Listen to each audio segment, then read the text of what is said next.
Good morning, everyone. For all those who may not know who I am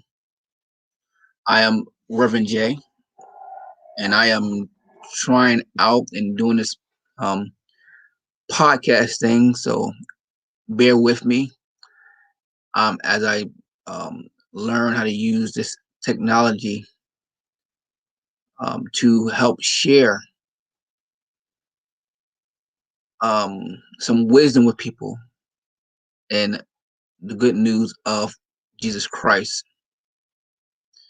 Today, I want to talk about um, us. This video is for people who look like me.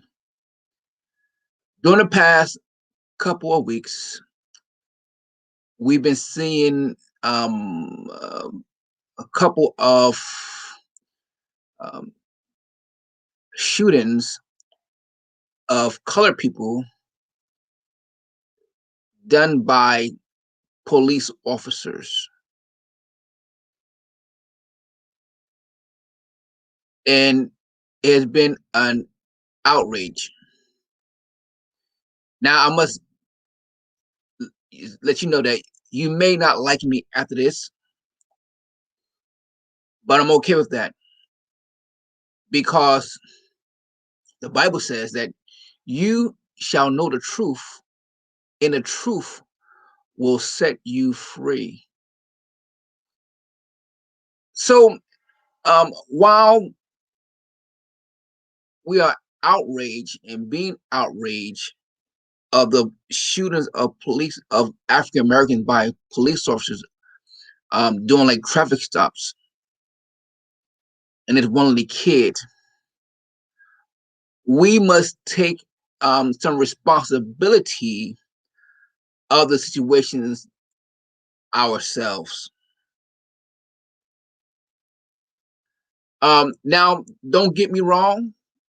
Um, I do not excuse the police officers for their actions because they do have a role of de-escalating a situation and thinking before the act.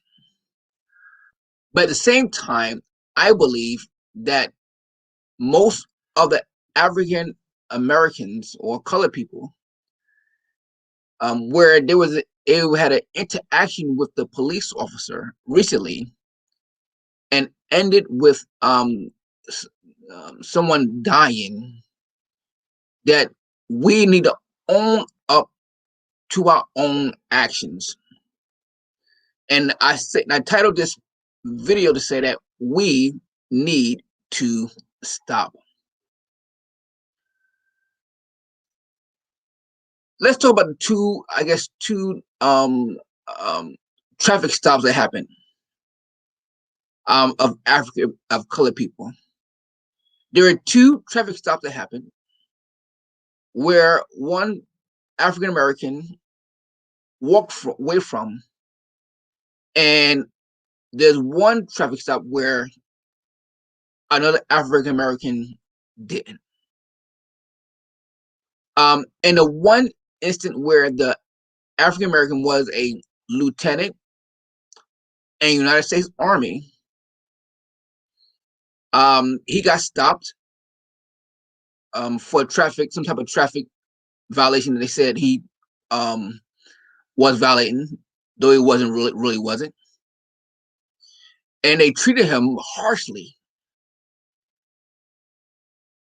And the story is that he rode to a lit area because he was in Virginia on a road at night. I'm not sure what time of night it was, but he rode to a gas station where it was light, and the police officers decided to take out their guns and put it in his face. And all the while, the time they were doing that, he put his hands outside his car. He did not take his seatbelt off because he knew that if he was to make a sudden move, that they would have probably used that as an excuse to shoot him. So he did not. Matter of fact, they told him to get out the car. He told them that he's scared and fear for his life, and he kept his hands outside the window. But of course, they decided to still mace him, even though he was not showing no threat. They should have de-escalated the situation, but they didn't. And of course, they got him out the car. But again, they opened the door, and he waited until they seen his hands up, and that they almost had to assist him with getting a seat. He made them assist him to take his seatbelt off. But they still treated him like he was some type of threat. And of course, make a long story short, he's going to sue them because of the way they treated him. Now we have another situation where a young man was stopped on a highway, and I believe they he got out the car. He was safe enough to get out the car. I guess they ran his name and information, and they found out that he had a warrant for his arrest. And once they found out he had a warrant from his arrest, from the story that we're getting, he tried to get back into the car and take off. And one of the officers said that she mistaken her taser. She thought she was taking her taser and mistakenly took out her gun and shot him, thinking that she was tasing him. Now, in that situation, the guy should have stopped. I would tell my child that if you get pulled over by a police officer, you stop. No questions answered. You stop. You answer them. You don't talk back. You don't be smart. You put your hands up on the wheel and you do your best to de-escalate the situation. I remember probably a couple of years ago, I was stopped in a town in New Jersey. And a police officer came and said, "Oh, I smell marijuana." I said, "You do?" I'm like, "I don't even smoke marijuana. Matter of fact, I don't even hang with nobody or ride with anybody that smokes marijuana." So I'm not I'm not get smart with him. I guess he asked for my license and registration. I gave it to him. This message for people like me. You already know what's going on. You already know that when it comes to policing and the judicial system, it is stacked against us. You already know that they are waiting for you to give um, them a reason to pull out their firearm and shoot you. You already know this. This is not new news. So when you are interacting with the police, you stop, and you stop and you listen to what they say. Now, um if they abuse your rights, you take it to court. Believe it or not, a lot of people get off when they go to court. Um, my my thought is this: if you don't do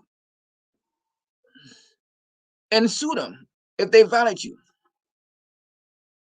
But we must stop. When they say stop, you stop. Stop. Just stop. Don't try to run. Just stop. Don't try to fight back. Just stop.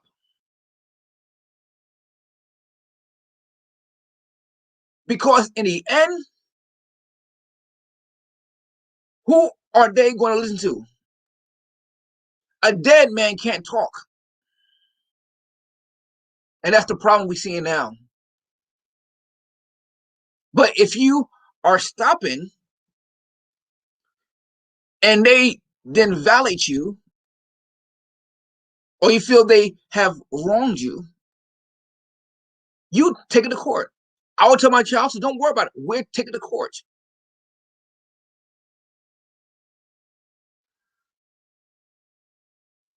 This is a message to people who look like me to stop.